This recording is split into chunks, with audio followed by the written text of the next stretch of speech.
بسم اللہ الرحمن الرحیم۔ السلام علیکم۔ چودھری اشفاق احمد گجر صاحب گنگے بہرے بچوں کے صدر ہیں اور گنگے بہرے بچوں کی زندگیوں کے لیے، ان کی زندگی کی بہتری کے لیے دن رات کام کرتے ہیں۔ اسی سلسلے میں آپ گنگے بہرے افراد کے لیے ڈیف ویلفیئر سوسائٹی کے نام سے ٹرسٹ پلازا میں اپنا دفتر بنائے ہوئے ہیں اور وہاں پر ان لوگوں کے مسائل سنتے ہیں اور ان کے مسائل حل کرتے ہیں۔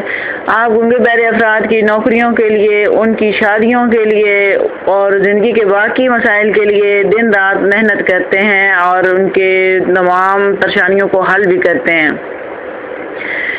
آج اشفاق صاحب کو پتہ چلا کہ سرگودا کے ایک گاؤں میں ایک غریب گنگا بہرا نوجوان ہے، تو اشفاق صاحب اپنے ساتھیوں کے ساتھ اس کے گھر پہنچ چکے اور یہ غریب نوجوان جو ہے یہ ایک جھگی میں اپنی زندگی بسر کر رہا ہے۔ اس کے لیے رہائش کے لیے نہ پلاٹ ہے نہ گھر ہے۔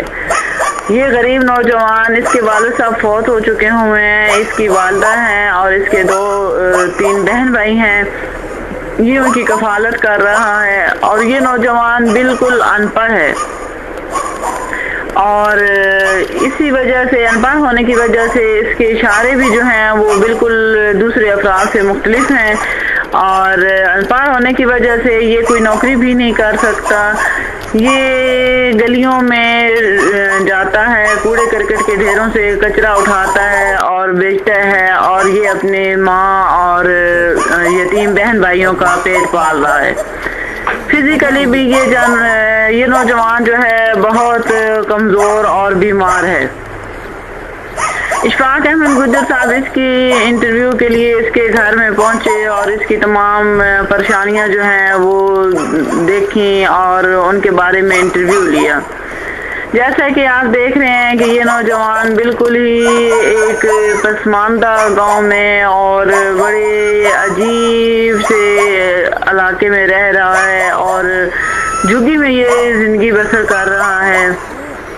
تو جب اس سے ہم نے اس کی زندگی کے بارے میں پوچھا تو یہ اس کی آنکھوں میں آنسو آ گئے اور بہت پریشان ہو کے کہتا ہے کہ میں اپنی زندگی کے بارے میں کیا بتاؤں، بس آپ سب کو میرے بارے میں سب کچھ نظر آ رہا ہے۔ جس چیز پہ اشفاق احمد گجر صاحب بہت افسردہ ہوئے اور ان کے ساتھیوں کو بھی بہت پریشانی ہوئی۔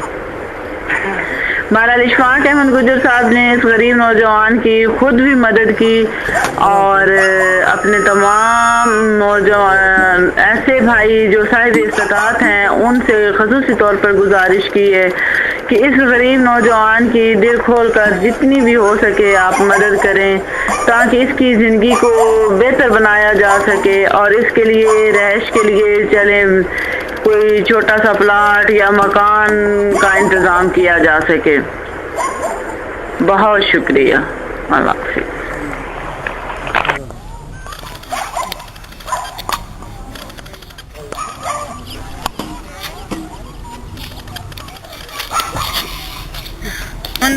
بہت ہی پیارے، رحمدل اور نیک بھائی محترم جناب زیغم صدیقی صاحب اتنے دور امریکہ میں بیٹھ کر بھی ان معذور لوگوں کو جو پاکستان میں ہیں اور گنگے بہرے ہیں ان سے محبت کا وہ اظہار کرتے ہیں اور اکثر ان کے لیے ڈھیر سارے تحفے بھیجتے ہیں، ان کی تمام پریشانیاں سنتے ہیں۔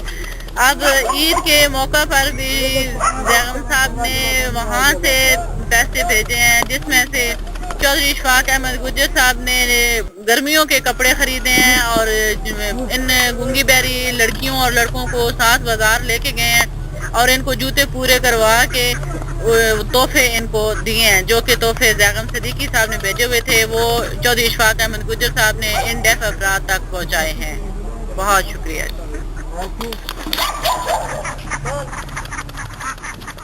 آخر میں گجر صاحب جو ہیں وہ کہنا چاہتے ہیں کہ ان بزرگوں کو جو اب آخری حسرت ہے وہ یہ ہے کہ ہم نے زندگی میں عمرہ اور حج نہیں کیا۔ اشفاق احمد گجر صاحب اور یہ بزرگ جو ہیں یہ اپنے صاحب استطاعت بہن بھائیوں سے گزارش کر رہے ہیں کہ مالی طور پہ جتنا تعاون کر سکیں کریں، ان میں کہ اس حصے میں کبھی ایک آنکھ میں موتیا آ جاتا ہے، کبھی دوسری آنکھ کا آپریشن ہوتا ہے، تو کبھی جسم میں یہ تکلیف اور بیماری آ جاتی ہے کہ ڈاکٹروں کے پاس جانا بہت ضروری ہوتا ہے۔ ان تمام پریشانیوں کے حل کے لیے تمام بہن بھائیوں سے گزارش ہے کہ وہ بڑھ چڑھ کر حصہ لے اور ان کی مالی امداد ضرور کریں۔ بہت